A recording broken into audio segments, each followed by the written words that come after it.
Good morning, good afternoon, good evening, depending on which part of the world you're in and at. Welcome to this conversation debate on COP15, a last chance to save biodiversity on this planet. My name is Dharmendra Kanani. I'm Chief Spokesperson at Friends of Europe and moderating this conversation, which is part of our Asia Dialogues and EU-China framework of conversations to create a conversation about EU-Asia relations more widely, and this forms part of our regular pattern of conversations on issues that matter both to Europe but Asia in particular. On the back of the COP15 conversations that have just now concluded, what we want to do is assess what are the impact of that conversation? Where have over 150 countries, 190 countries come to in terms of a conclusion on these subject matters? And a subject matter which, when you if you were to mention to your friends and family or people on the street biodiversity, people just look at you like that and think, what are you talking about? And perhaps that's the issue here, that many people do not understand the impact of biodiversity, and it's essential component in our ecology on climate change, but it's our fight, our war against climate change, if you like, and biodiversity forms an asset and a key facet of what we do. We have a range of speakers for you to stimulate your thoughts, your discussions and debates, and think about what kind of policy developments we need to have in place, especially on the eve of another COP, which is COP26 in Glasgow. So the two should be related, and I hope they are related as we move forward. So before we go in earnest in the discussion, let me say a few words about the rules of the game. Warm welcome to all of you, obviously on Zoom. Please do have your camera switched on, have your name, and remain muted. Those of you who wish to ask a question, raise a query, etc., feel free to do so, but raise your virtual hand. You'll find that, if you don't know, is you go to the participants icon and you'll find your virtual hand there, but stay muted otherwise.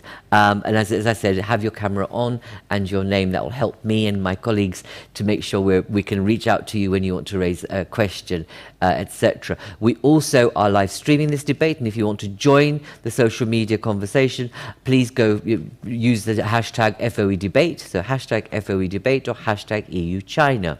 So that's what we'll be doing in terms of means of engagement and tools of engagement in terms of the debate. Now, obviously, many of you have been following, that's why you're here, I hope, obviously, this conversation about the broader global conversation about the impact of climate change and what we need to do.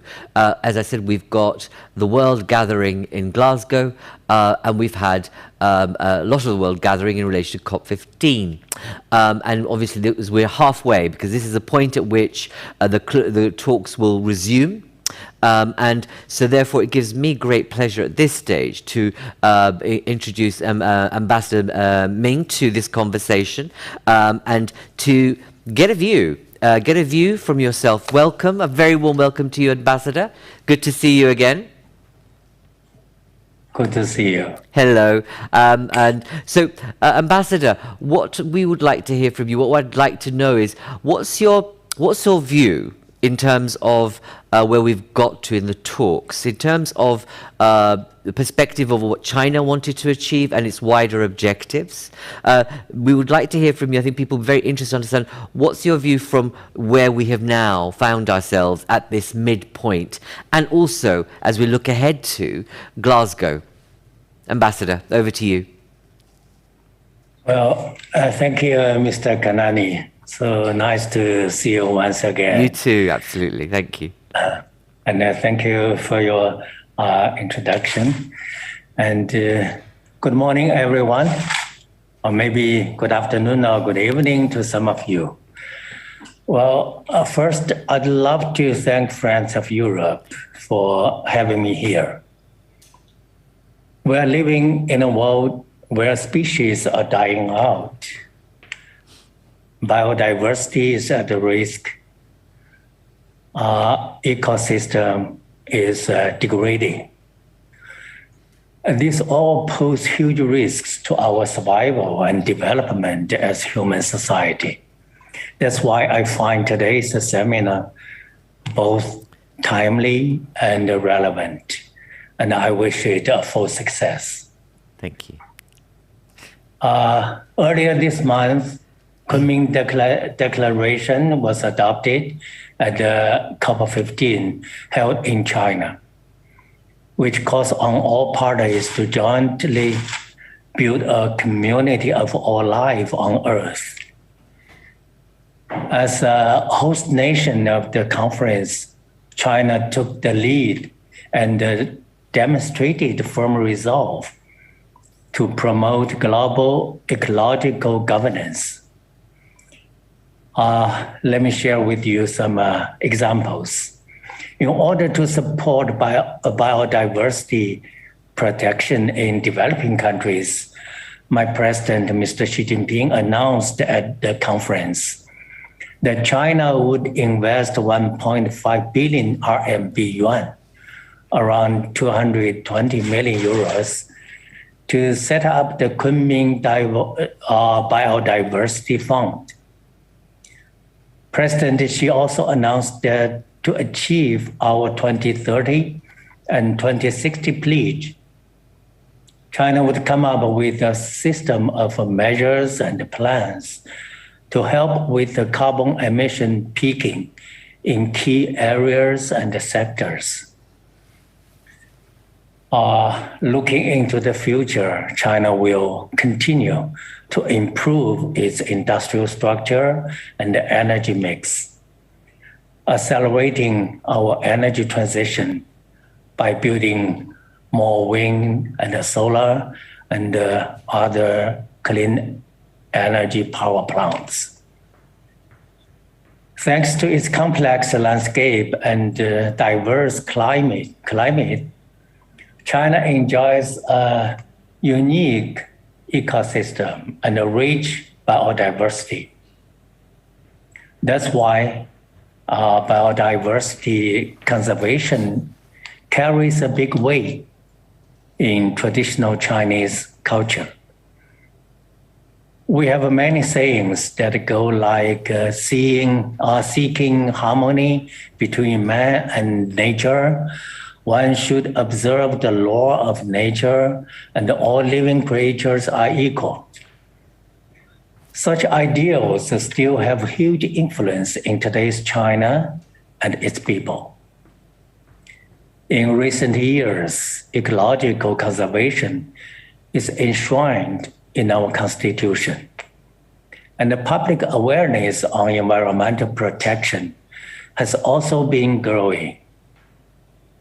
With the efforts of the whole society, China was able to achieve huge progress in this area.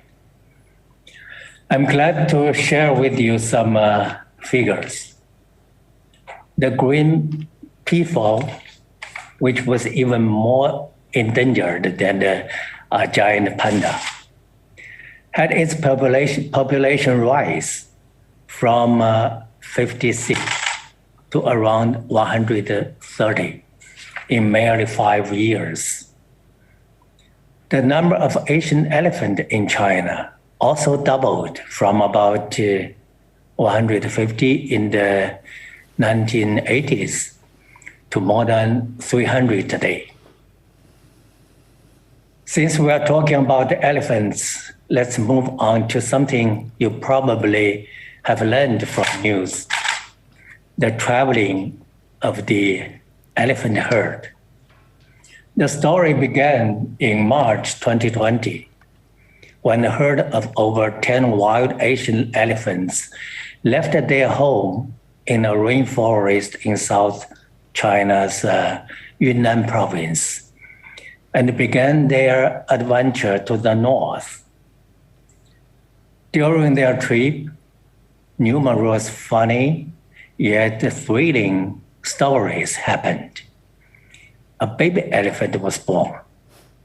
2 elephants somehow decided to leave the herd, turn around, and head back home.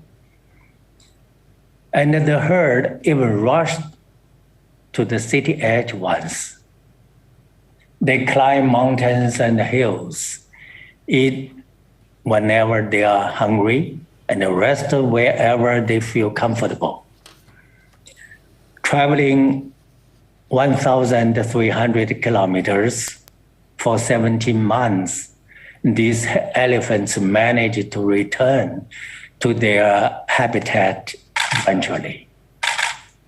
None hurt nor lost, and hurting not a single person along the way.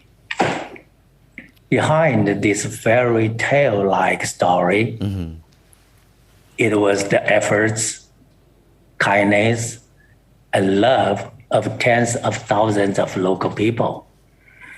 And this is a vivid picture of man and nature living in harmony. We say in China that all beings flourish when they live in harmony and receive nourishment from the nature. As one of the first parties to sign and ratify the Convention on Biological Diversity, CBD, the pursuit for a community with a shared future for mankind is deeply rooted in our culture. Following this spirit, China has actively participated in global ecological and environmental governance, undertaking our fair share of responsibility. China now is the largest donor among developing countries to the Global Environmental Facility. And in 2019, China became the largest donor to the core budget of the CBD and its protocols. China also takes the BRI, South-South cooperation, amongst other mechanisms, to strengthen international cooperation in this regard. Going forward, China hopes to further work with the international community to make steady progress towards the UN 2050 biodiversity vision. Ladies and gentlemen, today's world is faced with such challenges like biodiversity loss, climate change, public health crisis, etc. For the international community to combat these challenges, I believe sincere cooperation is indispensable. If obsessed with mistrust, decoupling, sanctions, blockades, and the zero-sum game, if treating partners as rivals, it would be practically impossible to imagine us winning this battle. China and the EU, fortunately, are both important participants in global sustainable development and biodiversity conservation. The two sides, as comprehensive strategic partners, have maintained close communication, I hope closer, of course, and a good cooperation, I hope better, in this area, providing fresh impetus to global collaboration. Not long ago, the second China-EU high-level dialogue on environment and climate was concluded with a joint press communique. Yesterday, Mr. Timmermans, EVP of the Commission, had a meeting with Mr. Xie Zhenghua, Chinese climate envoy in UK. Such positive interaction once again cemented our position as each other's comprehensive strategic partners. It proves that a win-win cooperation is the only right way forward that fits the trend of our times and the needs of our people.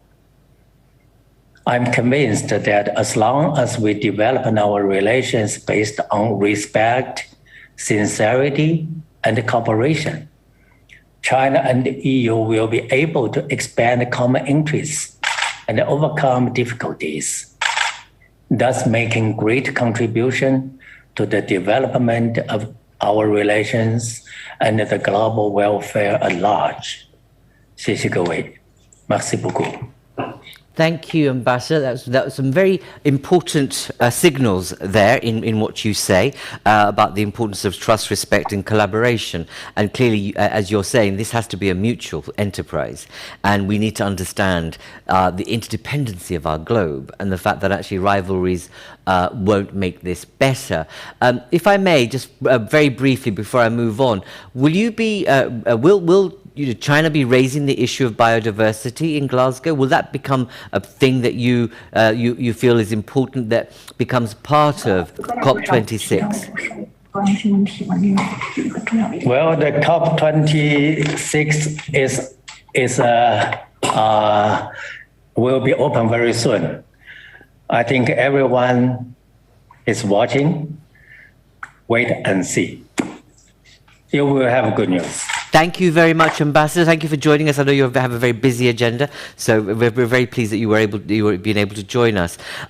Clearly, colleagues, as you've heard from a very big player globally on this agenda, some of the key messages from the Ambassador about China's position on this. There's obviously a South-to-South agenda here, as well as a Asia and EU-China agenda, and obviously critical to this agenda, as well as others, is the art of diplomacy and being able to keep cooperation open, close, and a sense of mutuality if we're going to shift the dial globally on some of these issues.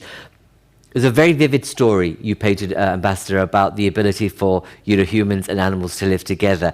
But the reality is that our actions are destroying our planet. In a decade or so, we're likely to lose 1 million animals and plants and will be extinct if we do not do something radically. In the next 5 to 10 years, we know 3/4 of Earth's land surface is being impacted by our behavior, our consumption, and our industry.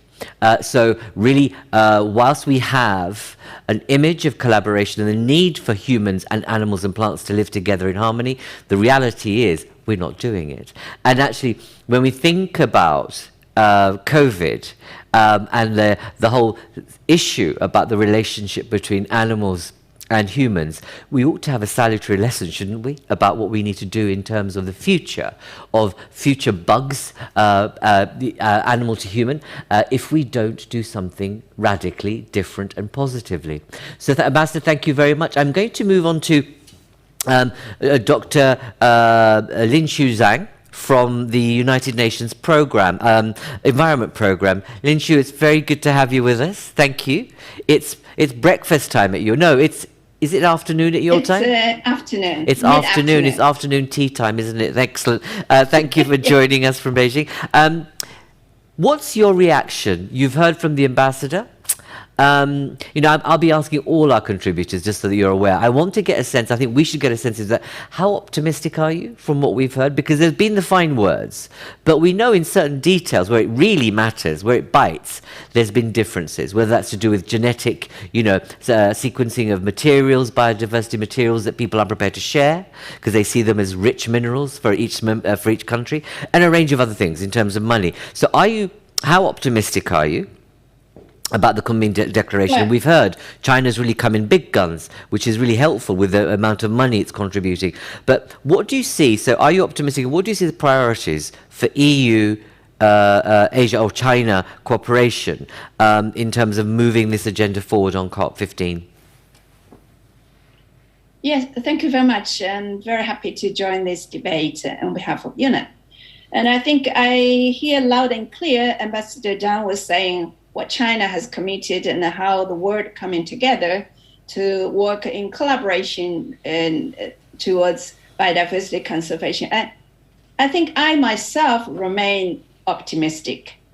I have to be optimistic, but with cautious as we move towards the second part of the meeting. But I think it is clearly a signal that Kunming, the first part of the COP15, really setting a good stage for the adopting of an effective post-2020 global biodiversity framework at the resumption of the spring next year. But I think we see not only the financial commitment from China, but also the announcement from the Minister for Environment in Japan, and others like EU commitment to double financial flow to developing countries for biodiversity. And France announced the 30% of climate finance that would be devoted to biodiversity conservation.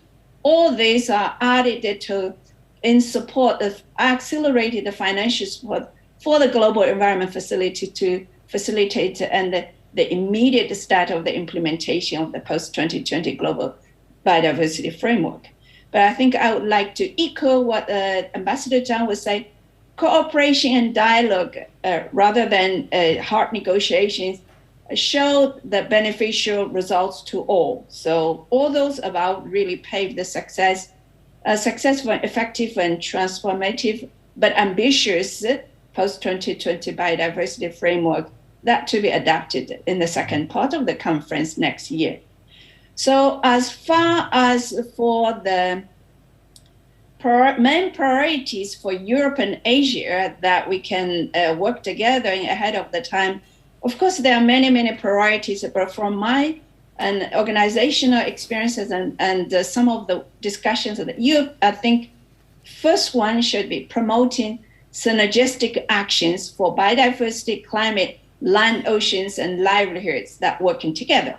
Because we know the loss of biodiversity and ecosystem integrity together with climate change and pollution will undermine our efforts on 80% of the assessed SDG targets and making it even more difficult to report the progress on poverty reduction and hunger, health and water and among cities and climate. So the COVID-19 pandemic, of course, showed the link, as Ambassador said, between human health and biodiversity loss and setback achievement SDGs. So all this needed us to remind us to think really in a synergistic way when we wanted to tackle climate change, biodiversity loss problems. So I think the significance of this working kind of synergetically between restoration, land restoration, or ecosystem protection, and climate change adaptation or something has been clearly laid out in the Kunming Commitment, because it says that increase the application of ecosystem-based approaches to address biodiversity loss and restore degraded ecosystems and boost resilience and mitigate and adapt to climate change and support the sustainable production, consumption, and so on. So it's also enhances One Health and other holistic approaches. I think I don't want to read those declarations, but it's really clearly stated out there on addressing all the issues and together. I think, if I may, I wanted to suggest the second priority area for collaboration between EU and Asia, which is the support community participation and women empowerment. We know that indigenous peoples and local communities contribute to the conservation and sustainable use of biodiversity through the applications of traditional knowledge, but also innovations and practices, and through their stewardship of biodiversity on their traditional lands and territories. The important role played by women and girls and youth have been broadly recognized, as the executive secretary of CBD said many times. And I know that it has also been laid out in the Kunming Declaration that established the full and effective participation of indigenous people and local communities, women and youth, and civil society, and so on, local government authorities, and of course, academias and business sectors are also very important. So I think with those, I think it's really clearly laid out. We have more work to do and we can work together, but at the same time, emphasizing on the inclusiveness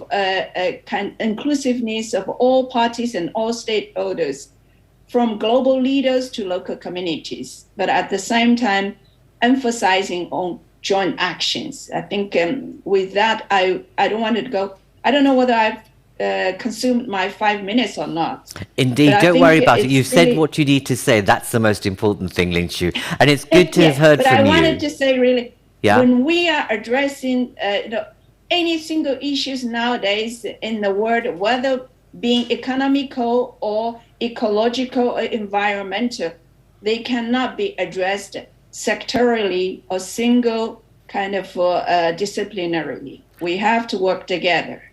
And that's it. Back to you. No, Linxiu, thank you. I'm really pleased you make the point that you reinforce that fundamental principle of interdependency. We keep on missing that, whether that's politics, money, how we behave and how we consume and how we tackle climate change. And as you say, the COVID bug, coronavirus bug is a clear lesson, a wake-up call that we need to get our act together, not only just in terms of tackling climate change, but our relationships with animals and animal health, and given the projections of what may take place in the next 5 years if we don't actually sort that out. So thank you. And I'm very, very pleased that you raised the issue of gender. And gender in terms of equality of participation and inclusion, because what we do forget is that the vast majority of these communities where biodiversity is a major challenge and a major threat, if you like, of terms of human behavior, which is women and girls that could actually be the solution.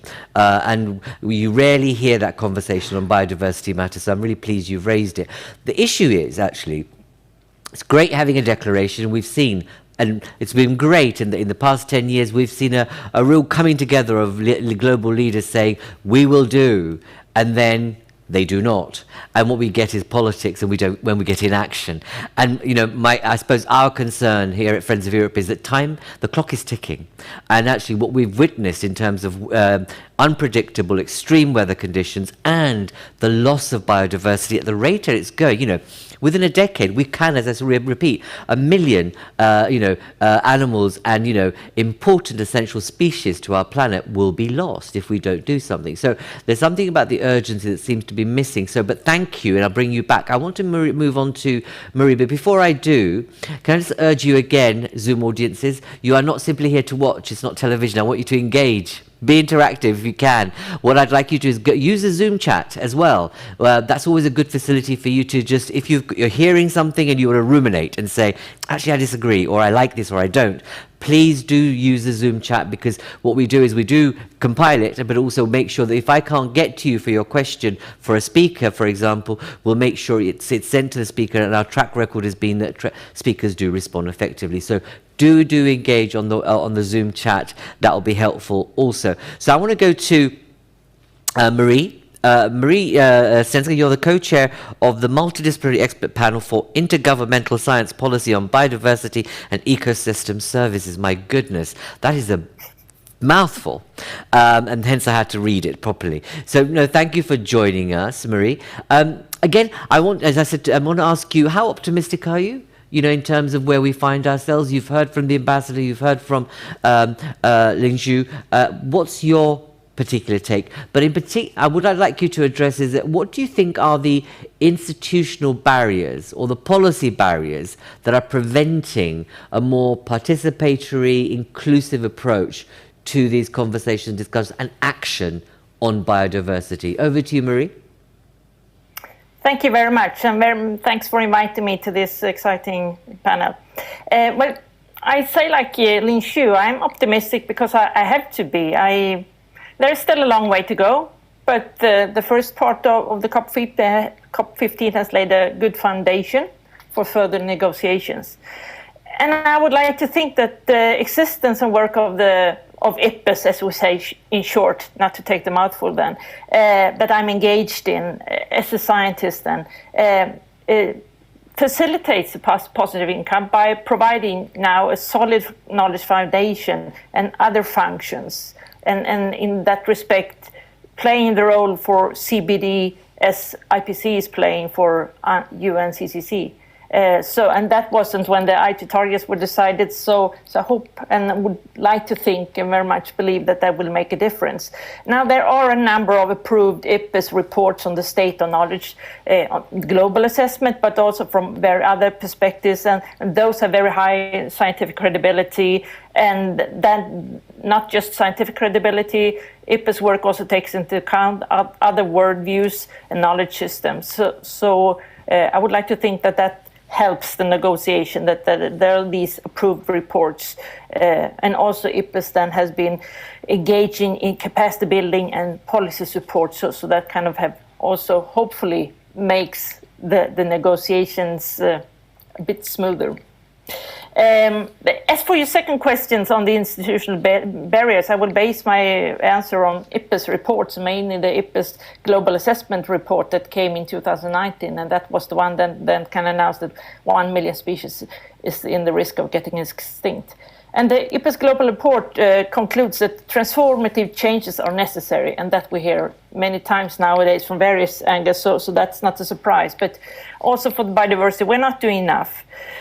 Before I come to the barriers, though, I just want to echo Linxiu that about to be inclusive and participatory in an approach. It's not just one kind of approach. It's the necessary profile of an approach that, in order to be successful and to handle the loss of biodiversity and change the trends, it's necessary since it demands actions from all of us, and also for not pushing marginalized people further to stress the ecosystems and species, and also for recognizing, as was also brought forward by Linxiu, that indigenous people and local communities play a crucial role for preserving nature all over the globe.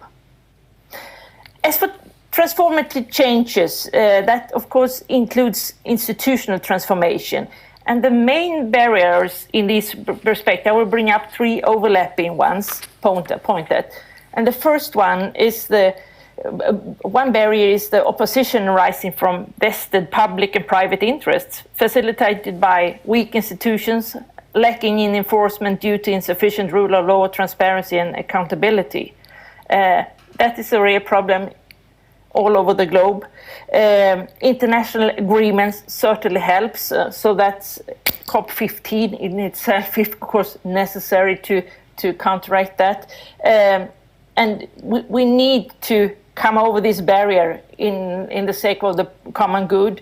We need to enforce environmental law. There are laws that are not enforced, so just by kind of making through or realizing the laws that are already in place. And also we need to get rid of harmful economic incentives, subsidies of harmful activities that exist in many places.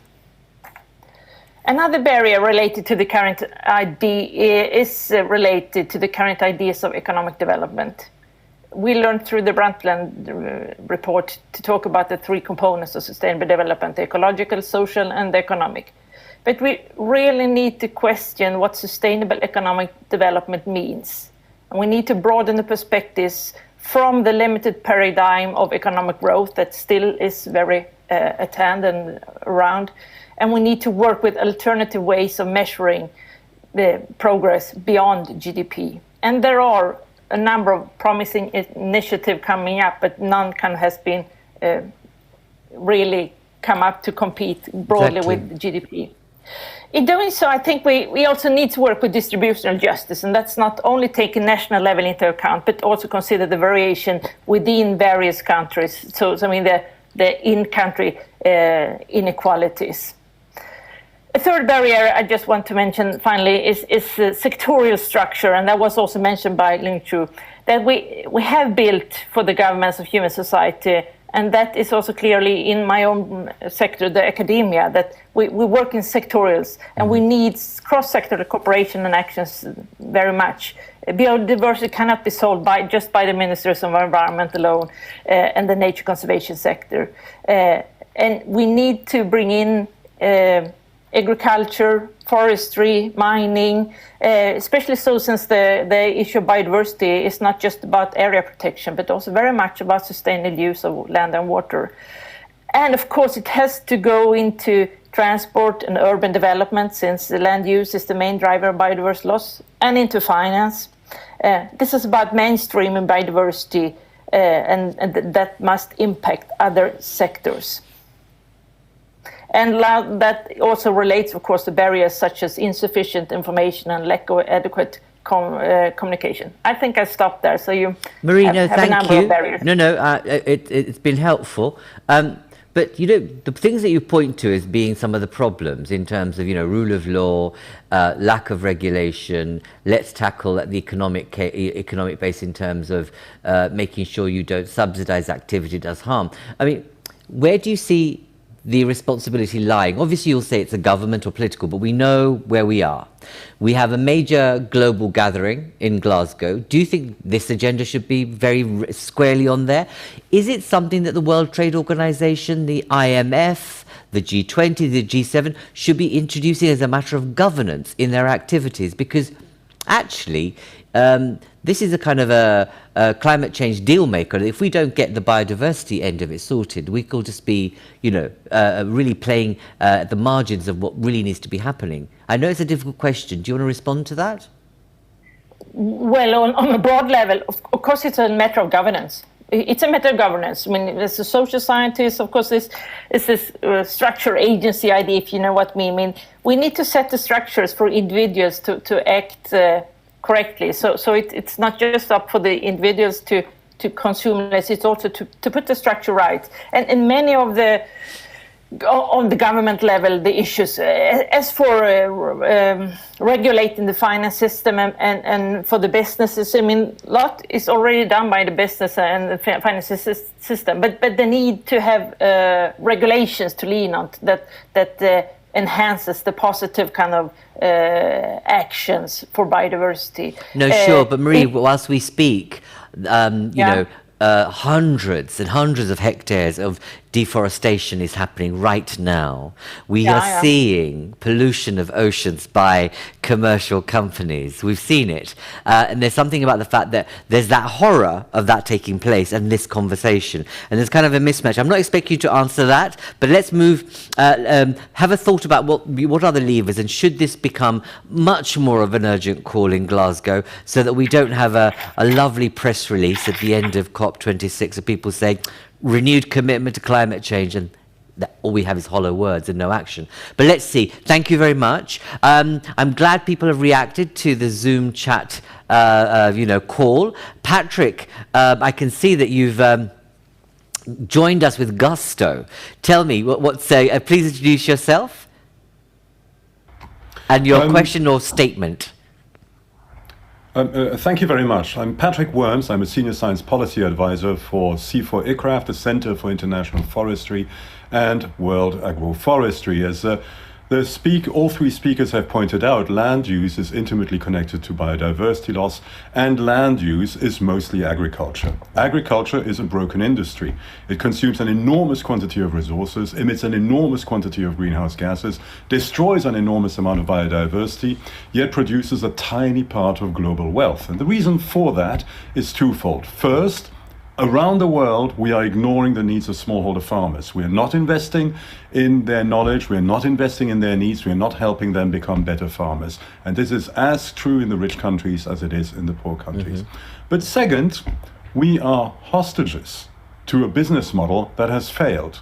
And it's the business model of the drug pusher.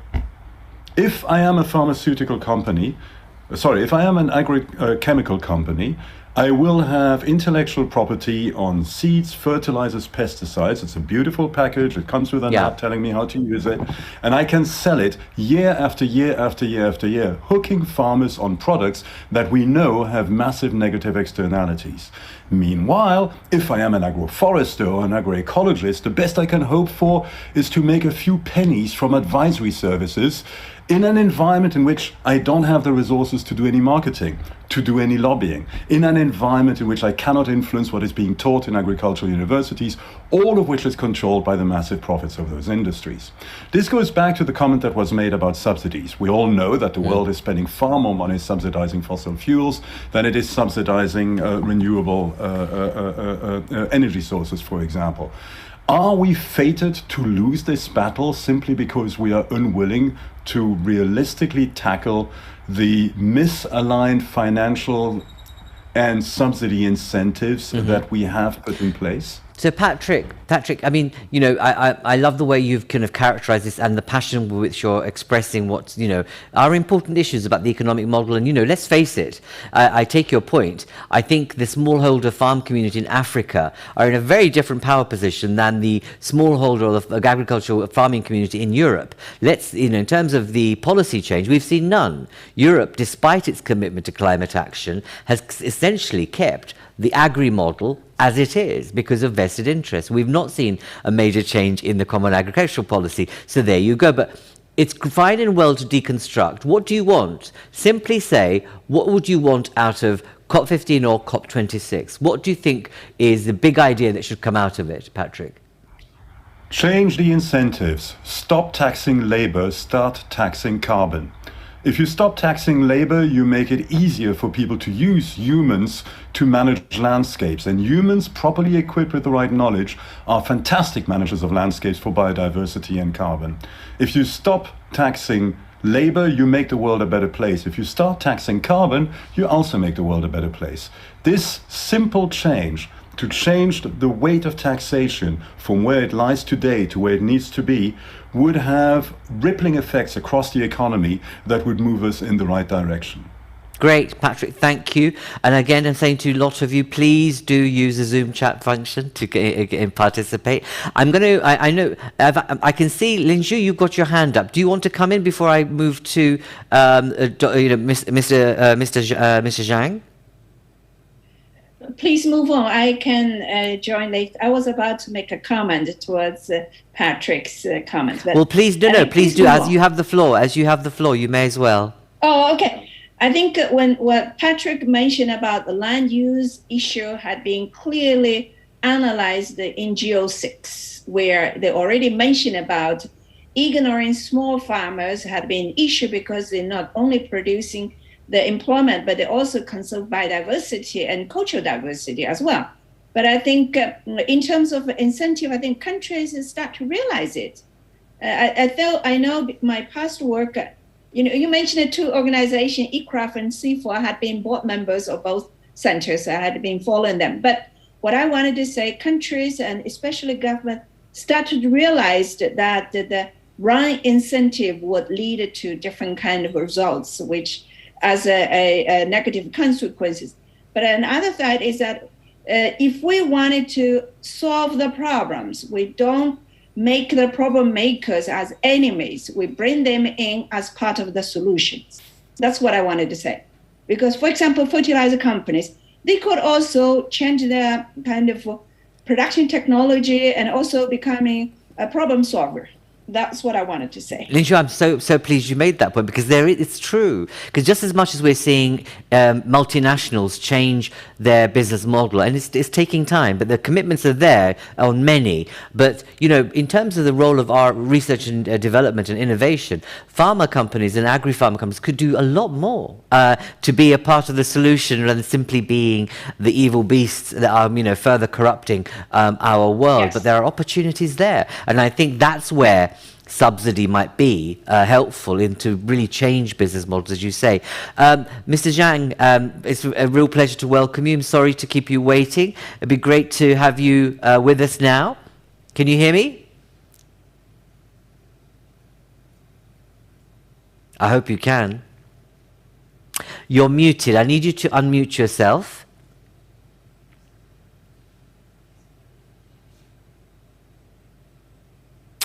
I fear we may not get a chance to hear you. No. Okay. I'm going to, whilst we sort this out, we'll see if we can get the technicality sorted out. Let me move on. And I'm going to bring Hien in at this stage. Thank you for joining us. You're the National Coordinator of Mangroves for the Future initiative of the International Union for the Conservation of Nature in Vietnam. Thank you for being with us.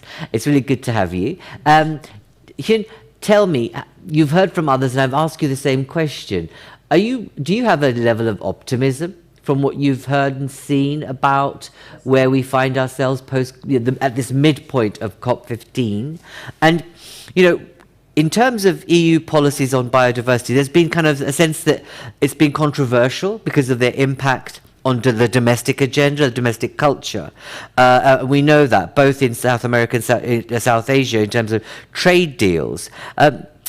So is there a way of marrying the kind of economic goals with sustainability, especially on biodiversity? Obviously, the answer should be yes, but I'd like to hear from you, from your point of view, from where you sit. Firstly, how optimistic are you left following the talks, and what do you think should be, what are the kind of ways in which we might be able to harness and harmonize protecting biodiversity and still have economic growth, which is entirely possible? Hien, over to you. Thank you so much for giving me the chance to talk today. And hello from Vietnam. I'm Hien from IUCN and I'm based in Hanoi, Vietnam. Firstly, to answer your question about whether I am optimistic, I am not the one attended the COP15, but from the highlights from our IUCN colleagues, I would like to say that we see some bright light out of the COP. I mean, the first half of the COP15. But however, to say that I am optimistic, maybe there would be some more works or some more efforts to do. You can be pessimistic. It's okay. We're happy to hear your pessimism. No, I won't say pessimistic, but I will say we need to do a lot of work more to be optimistic. Okay. Firstly, let's say about the target under the global biodiversity framework. We all hear from the different participants and also the parties of the conference talk about how ambitious all the targets are, so as to live in harmony with nature. But I think more important question is about how to achieve these targets. And there was at the meeting there was a high political will and the understanding of the urgency to address to take action from ministerial or high level. But how this political will be translated into the on the ground action remains big gaps. And so as to adopt such an ambitious GBF or to achieve the target set forth by the under the GBF, adoption of the GBF is only one small part of the battle. If we don't have effective implementation strategy, then GBF or even when it is localized into the national biodiversity action plan, like here in Vietnam, then that piece, I mean the GBF will be just like an endorsed nice piece of document, and there will be a long way if we will want to reach the target. So that is the first point.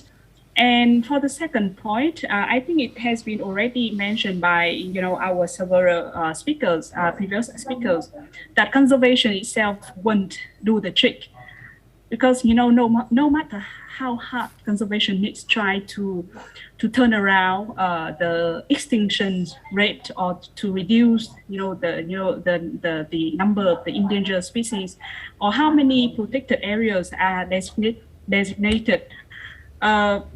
The extinction drama will intensify if the temperature keeps rising as a failure of the Paris Agreement, or also together with other commitment from the country in terms of the implementation of such international treaties or agreement.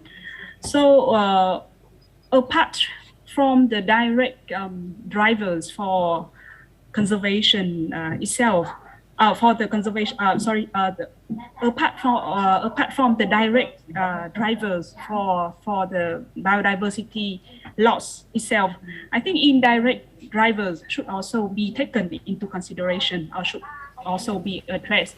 And for the for indirect drivers, sometimes it is the root cause may come from other not conservation itself, but it comes from economic or social political dimensions.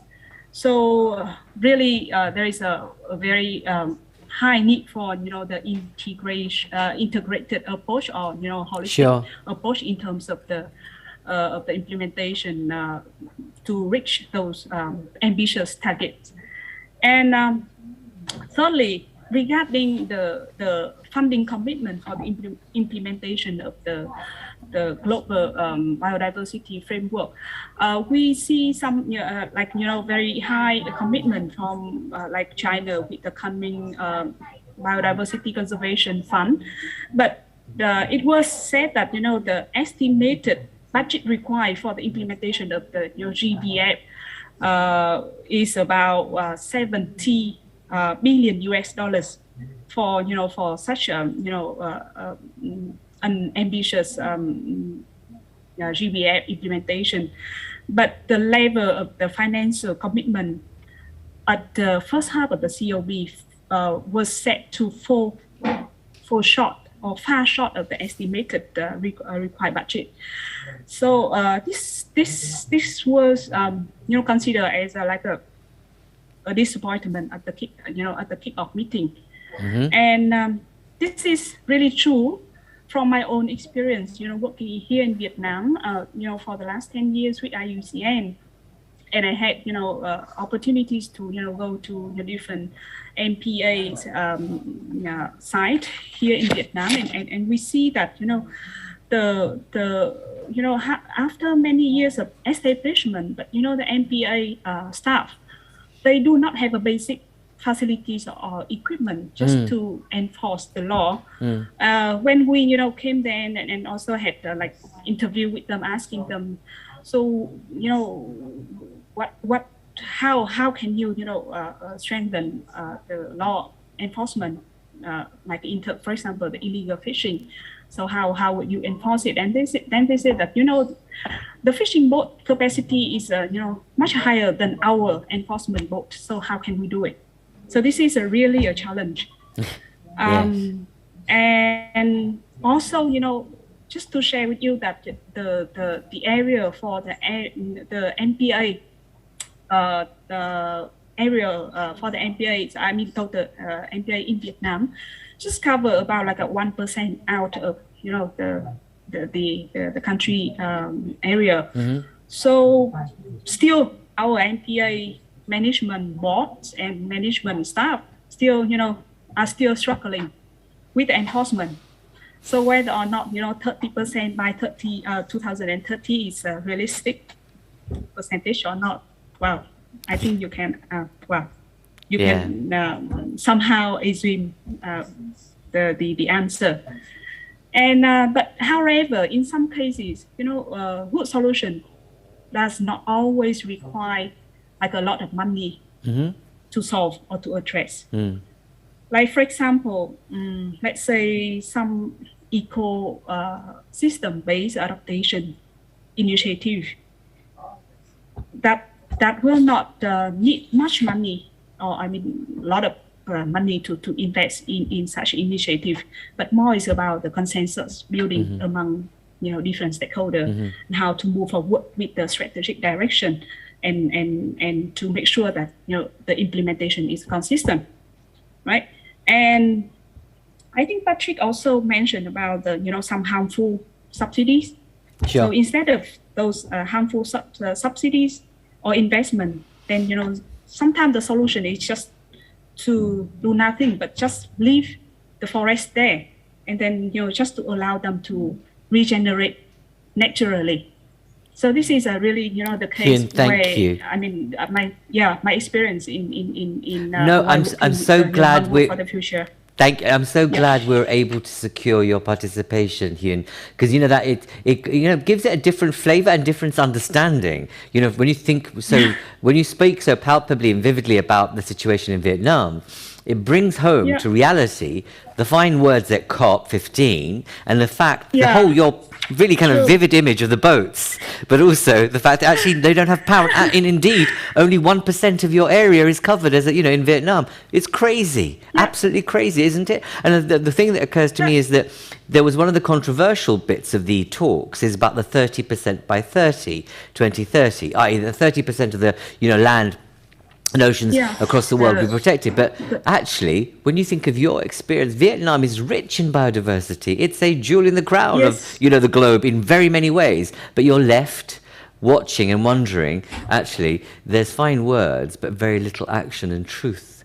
in the reality of your experiences. So thank you for joining us. We'll bring you back. I know it's really important to bring that perspective in. I believe we have Zhang back. Are you with us?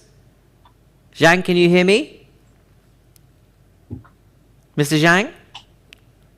Yes. Hello? Finally. Hello? Can you hear me?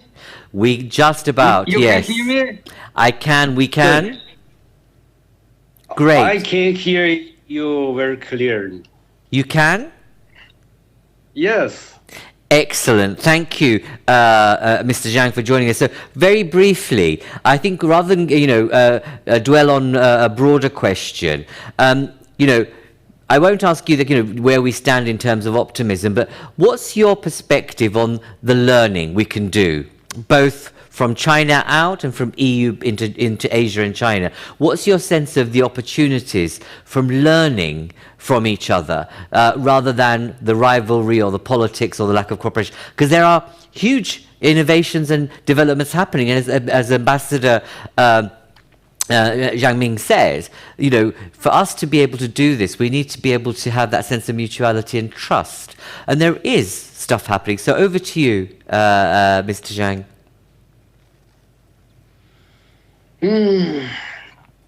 Thank you very much for your question and for inviting me to participate in this meeting. And for your question, I think China has many experience. China has many experience can be learned by other countries, and including European countries, and also including African and South in general, and everywhere in the world. And we have many experience can influence the commitments of COP15's Kunming Declaration. And although this experiences obtained from China, inside China, or you can call it China domestic experience, but they can help for other countries and the regions of the world.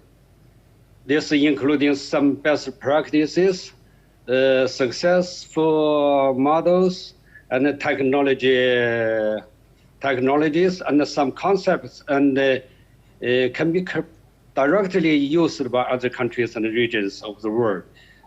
For instance, the China and EU project in China and achieved many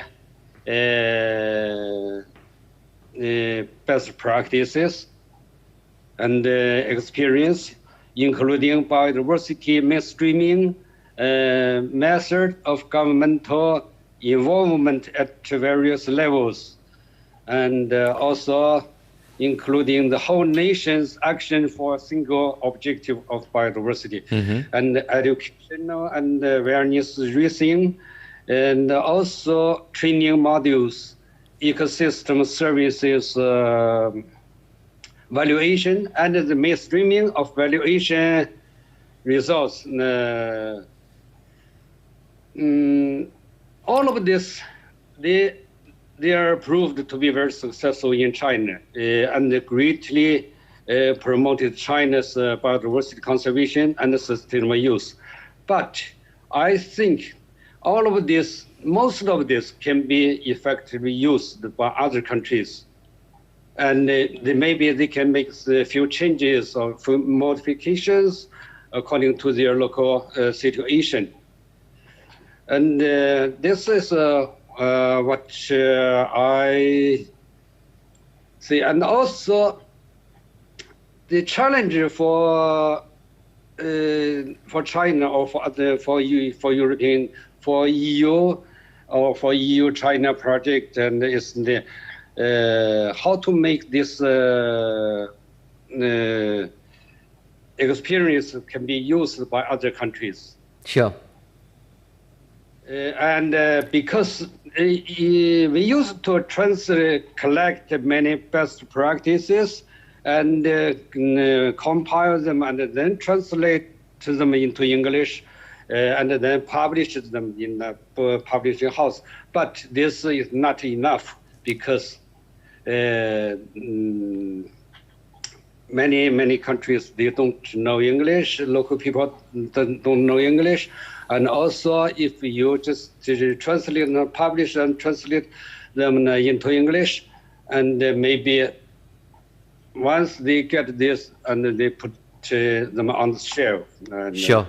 put it inside. Yeah. Okay. So maybe I think in the future that may challenge for us to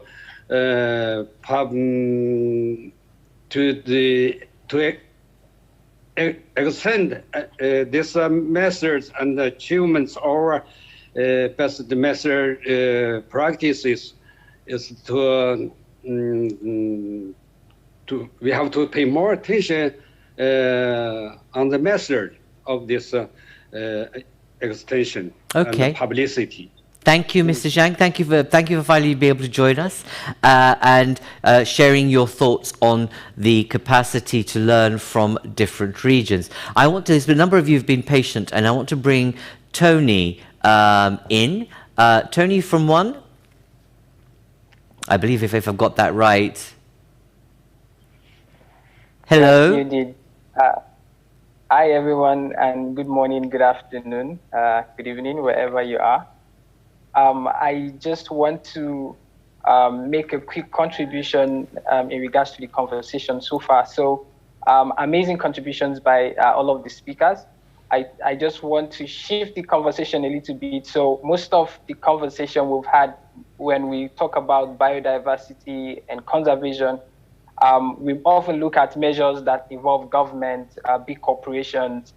We often, look off the individual aspect, individual responsibility as persons, you and I, can make in this fight and ensuring that the ecosystem is preserved. For instance, the question that will come to mind is how responsible am I as an individual when it comes to consumption, be it food or energy, and do I really have the understanding of how my actions consuming food or wasting food increases the pressure on agricultural companies to, have the need to have more lands, cut down more trees and have farms, or how my consumption for energy may even have more pressure on energy producing organizations to want to produce more, drill oil and all of that. Okay. So I think that even as an equal conversation around,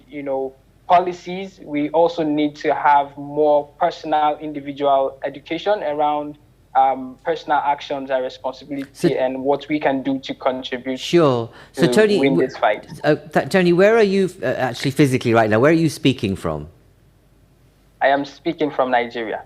Good to have you with us and join us. It's great to have this fantastic global community having this conversation on this. But Tony, what do you want? I mean, what do you've got global leaders meeting in Glasgow, and you talk about personal responsibility. What do you want to see coming out from there, from that conversation that's happening, which is, the whole world coming together in good old Scotland to talk about climate change? What do you want?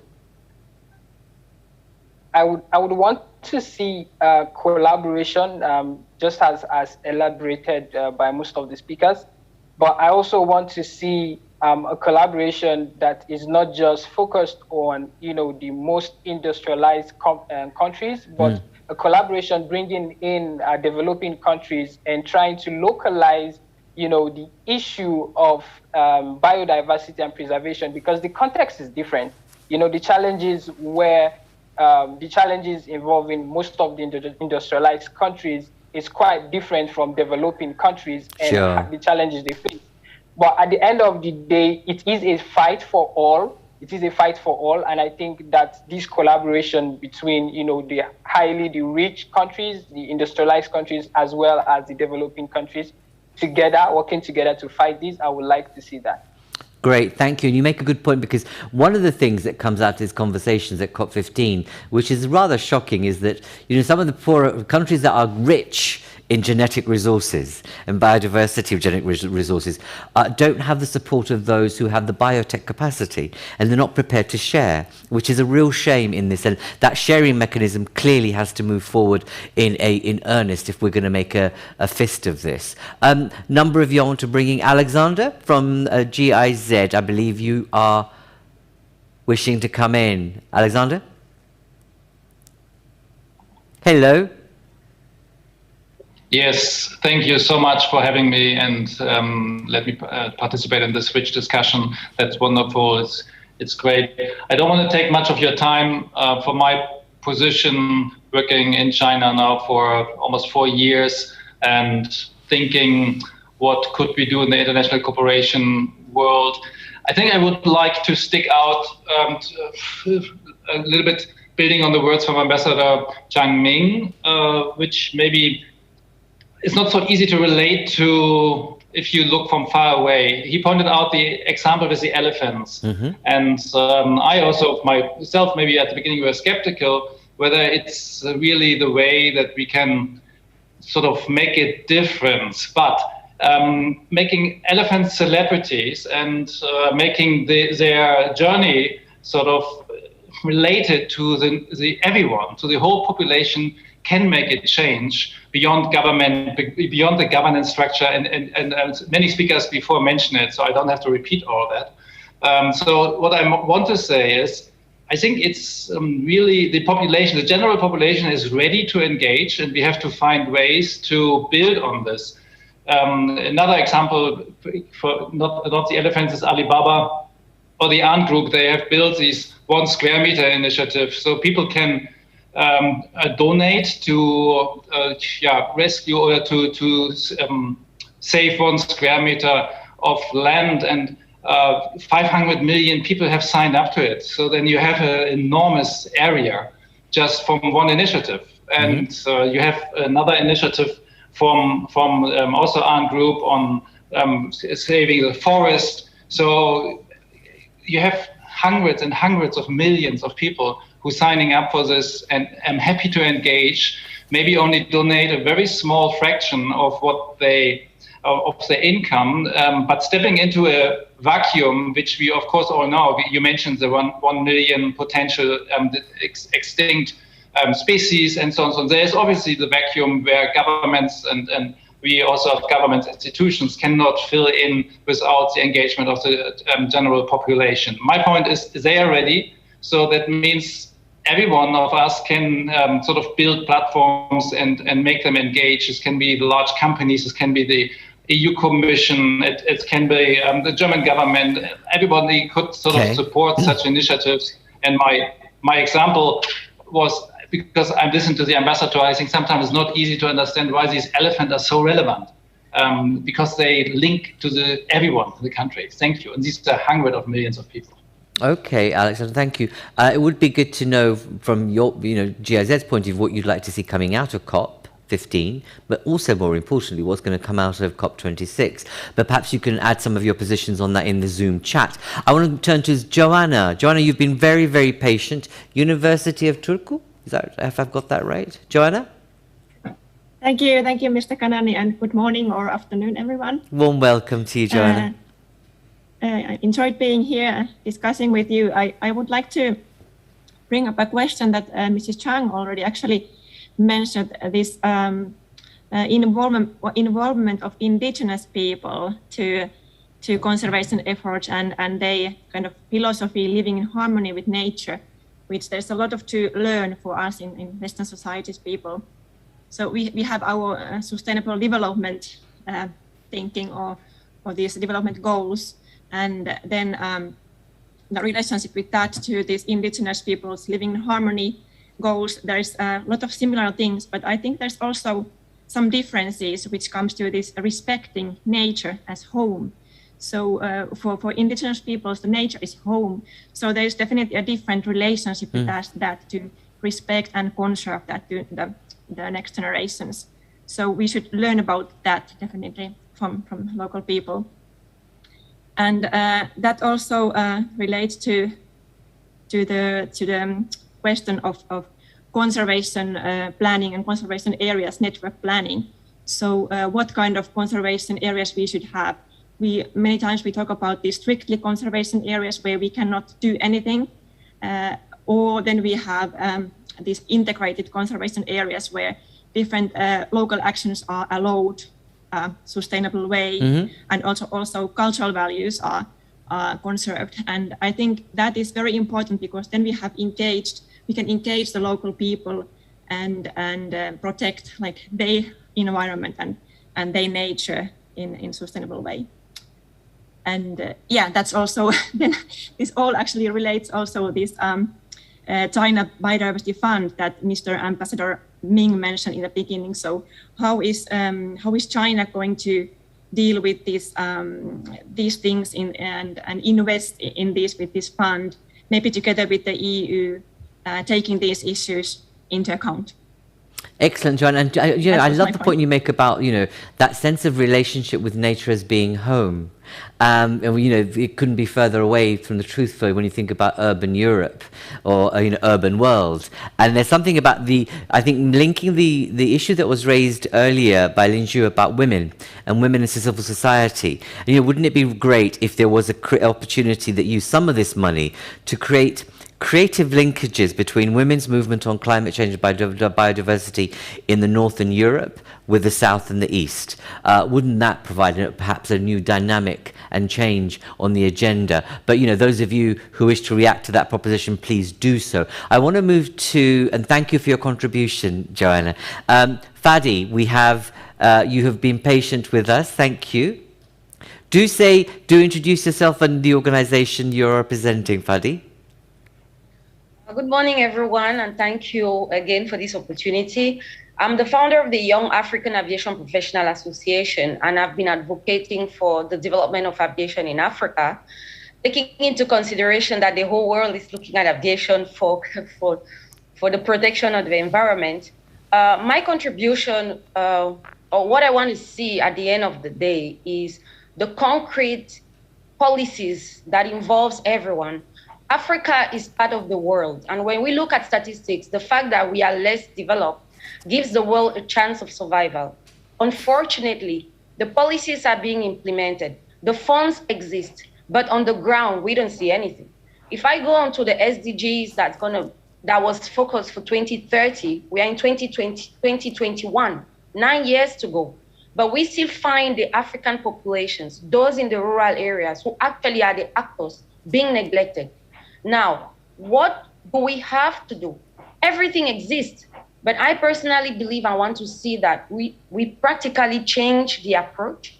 Just as Tonny said, everyone is involved, but once you don't know what happens in a country in Africa, if I take my region, Central African region with 6 countries, we are all green, but we find the northern part towards the Sahel countries, very dry. So when you go there to meet the children, the people, the women, the only resource they have for food is the wood. So they cut down with no plan of reforestation. We don't educate the people. So what I would want to see, if we all want to save the world, is little initiatives where equal opportunities are given to people who really care about the world. I'm personally tired of the policy that don't work because it's always the same system.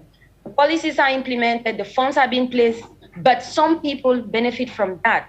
and those who are really on the ground don't even have a clue on it. They still struggle to feed. They still struggle to educate their children. So I want to believe that if we consider saving this world, we definitely need to face ourselves and speak the truth. If not, one morning the world's going to disappear.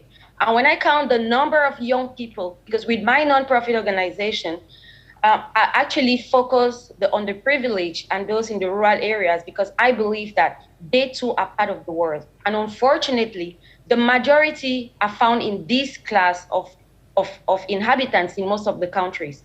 The underprivileged, they just have kids. Those in the rural areas, they just have kids. The cultural impact on growing the population, the notion from our ancestors is so huge. You are ahead of the family when you have 10 kids. But they don't even think about, how am I going to raise these kids? How am I going to ensure that they have a better life?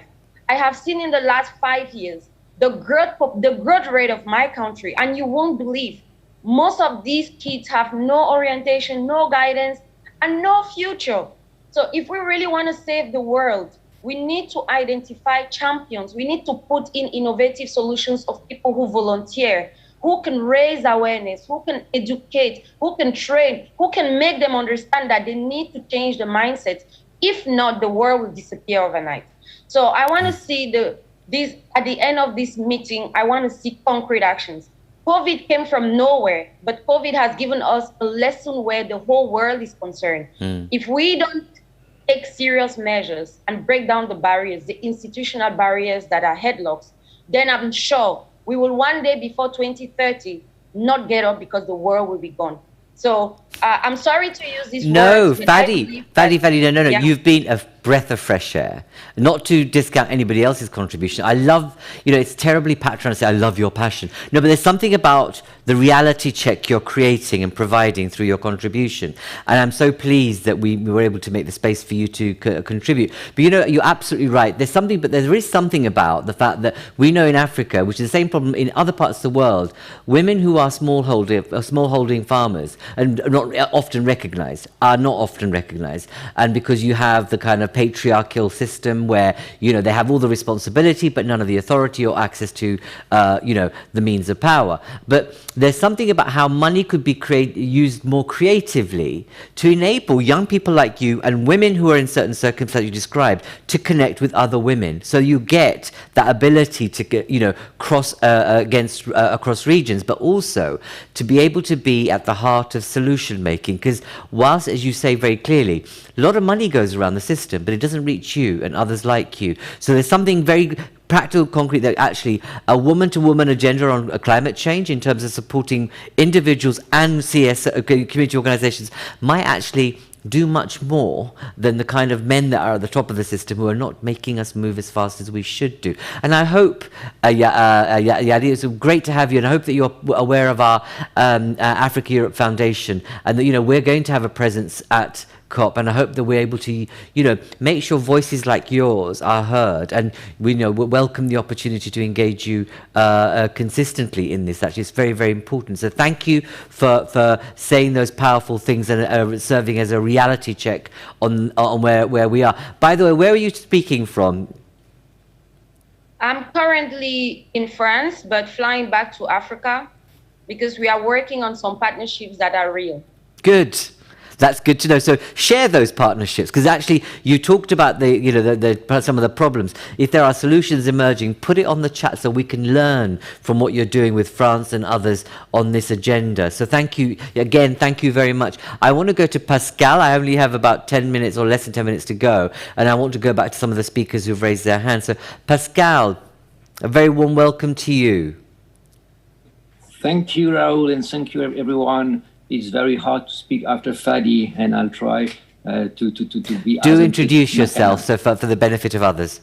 Yes, so I'm working here from Geneva. I'm representing the EU to the UN here in Geneva at the EU delegation. So in a way, it's an interesting place to look at different facets of the discussion on biodiversity. Geneva is a headquarters of human rights, as you know. It's also where a lot of multilateral environmental agreements are being managed, one of them being the Aarhus convention for the UNECE region, but also we just welcome Guinea-Bissau as the first African member of this convention.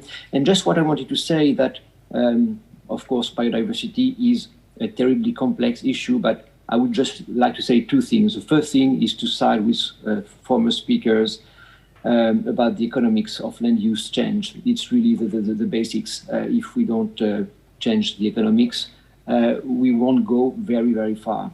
And the economics are about regulation, about supply side. They are also about supply chains, because we are speaking of commodities that go across the borders.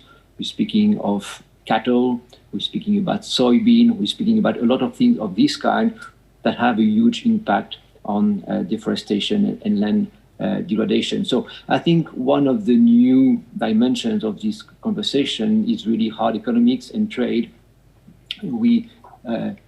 Biodiversity is not only about conservation, it's really about the economics of land use. And I just wanted to mention, for those who have not followed kind of the upcoming legislative initiative from the EU on basically deforestation-free value chains. In November, there will be a legislative proposal that will be put on the table.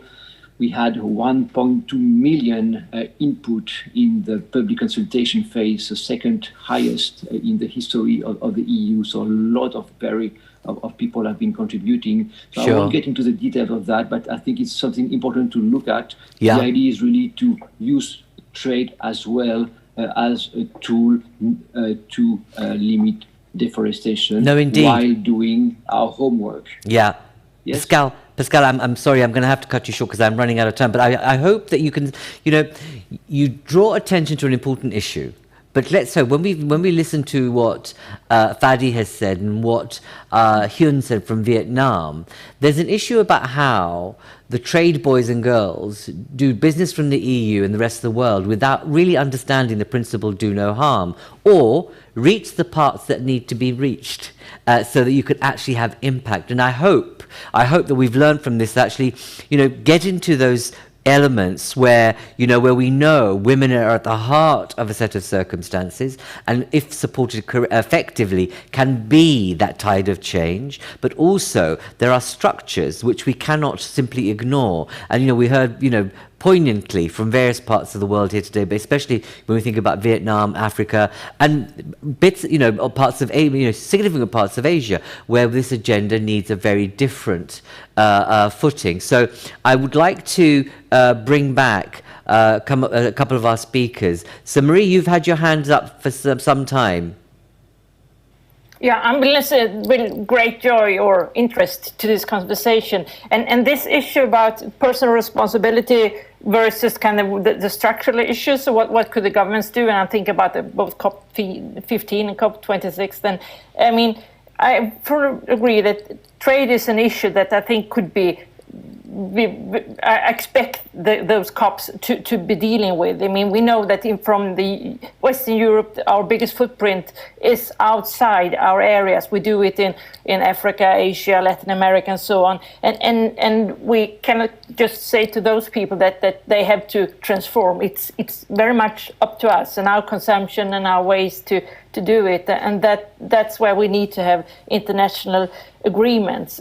I would say that when we look in and coming from kind of the knowledge sector as a scientist, what we can provide is broader knowledge about kind of lay bare what are the problems, and then not just from biodiversity side, but also make use of research into economics, into political science, behaviorism, and to show that at least to make known that the policymakers at least see what they're choosing between. So we need also looking into what we now are working with IPBES, for example, the business and biodiversity assessment that is about to start, how to measure the impact and dependence, how to assess various kinds of value in biodiversity, and also into transformative change that we are just starting an assessment that looks both into individual level, but also to the business level and to the governance level, and also, of course, what that means in various parts Sure. of the world. We will.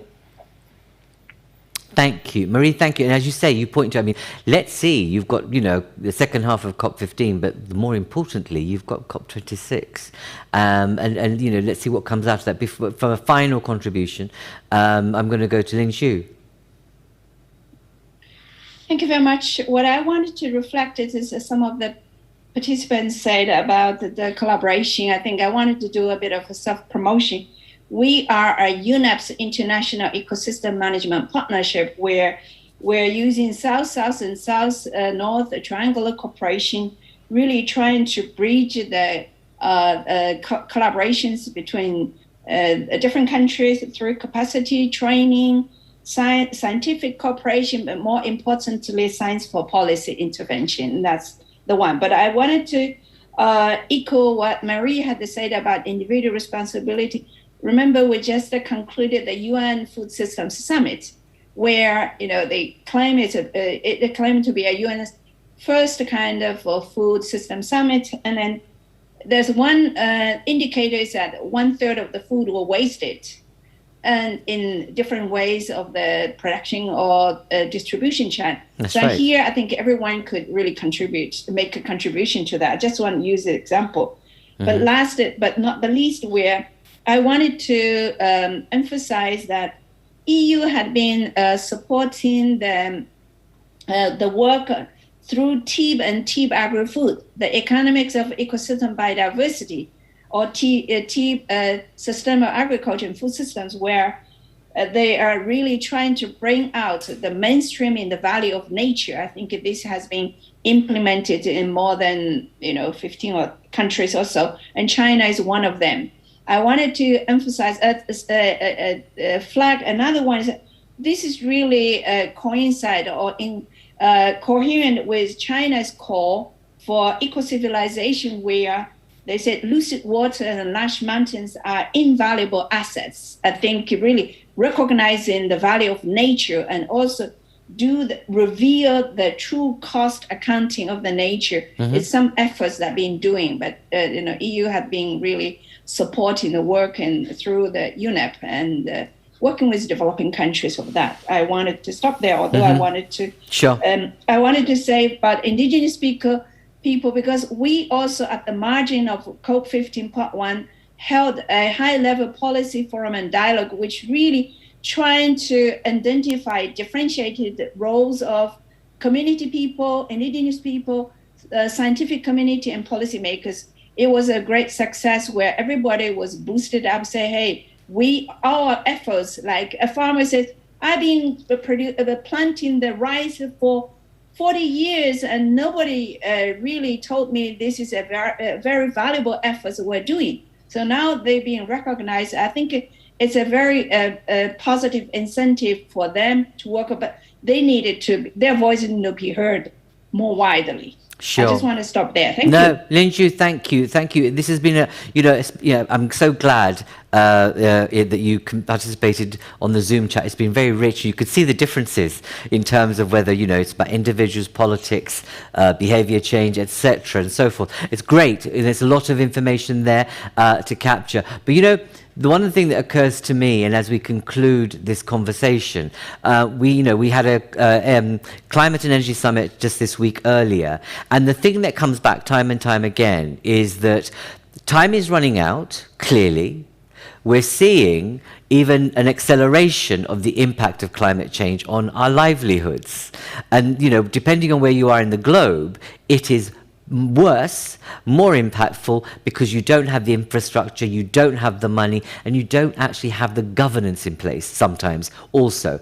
And the sense that we keep on forgetting the fact that this is this is a global thing.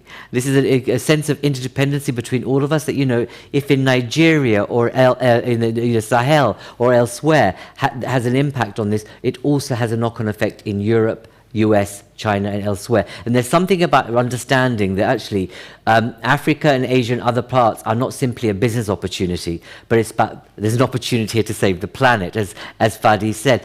Wouldn't it be great, and I'll end on this thought, do say, if you want, what's the one thing you'd like to come out of COP26, put it on the Zoom chat or let us know. But wouldn't it be interesting if the global leaders, the top of the tree of the globe, were first had to experience and listen to Fadi, our colleague from Vietnam, someone who's been in a flood in Germany and Belgium, someone who's been in Spain in terms of the lava from Palma, someone who's been in Greece with the earthquake, etc. and so on. If you had a global community of individual citizens who are experiencing climate change as of now, that might provide the wake-up call that we need from our global leaders who are going to be meeting next week. Thank you all very much. This has been really interesting, thought-provoking, and I hope spurring some of us, many of us, into action and actually saying the right things in advance of this global meeting next week, and hope that we see a different outcome, and then we're not simply left with fine words and a wonderful press release about renewed commitments, but we see measurable, tangible, accountable actions being taken on climate change and biodiversity. Thank you all very much. Keep an eye on our website for our next debates. This debate will continue. We have a whole series on Asia-Europe dialogues as a part of our EU-China framework. So please do join us again. That's all from me, Dharmendra Kanani, and thank you for participating in this lively, vibrant and thought-provoking debate on the future of biodiversity and are we at its last chance. Thank you all, take care, be safe and mind your distance. Bye-bye. Thank you and goodbye. Thank you. Bye-bye.